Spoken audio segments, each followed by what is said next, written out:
किसानों को लेकर राहुल की नई कर्म भूमि है महाराष्ट्र का विदर्भ। पंजाब के बाद महाराष्ट्र के प्रभावित किसानों के बीच राहुल पैदल चलकर पहुंचे।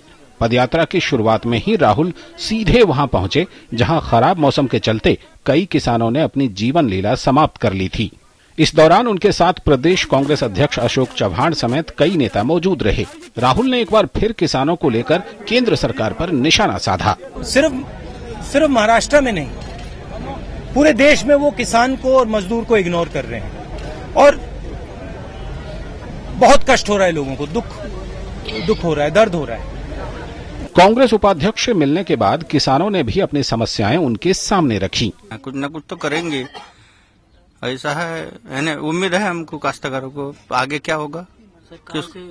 राहुल गांधी की यात्रा को लेकर आरोप प्रत्यारोपों का दौर भी शुरू हो गया है। कांग्रेस जहां यात्रा को किसानों के लिए संघर्ष कह रही है, तो बीजेपी ने राहुल की यात्राओं पर सीधा हमला बोलते हुए कहा कि विदर्भ के किसानों की स्थिति कांग्रेस के शासन में ज्यादा खराब थी और उसका जवाब राहुल को देना चाहिए।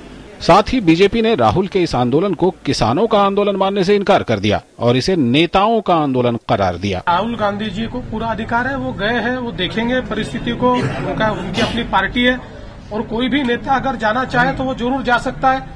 किसानों की सुध लेने की उनको इच्छा हुई है, ये भी बड़ी अच्छी बात है, वो सुध ले रहे हैं किसानों की।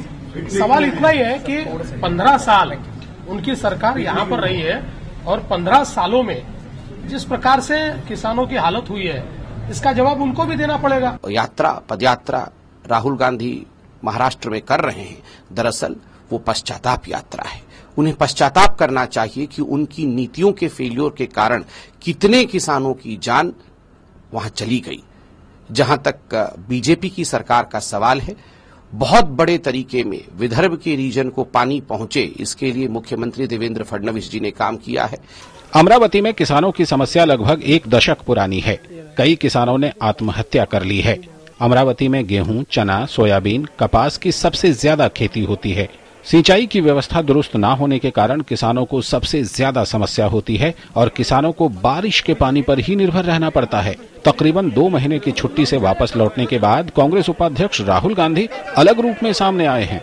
फिर चाहे लोकसभा में किसानों का मुद्दा उठाना हो या फिर भूमि अधिग्रहण विधेयक को लेकर पदयात्रा करना। देखना दिलचस्प होगा कि राहुल का ये सफर उनको और कांग्रेस को कितना राजनीतिक फायदा पहुंचाता है।